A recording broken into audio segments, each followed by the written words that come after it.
আসসালামু আলাইকুম।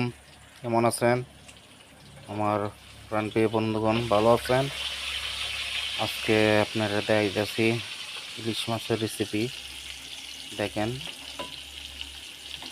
সবাইরে দাওয়াত রইল।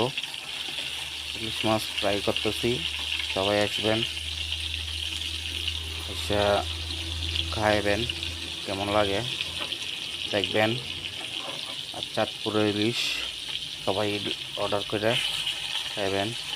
আশা করি সবার কাছে ভালো লাগবো, সুন্দর লাগবো।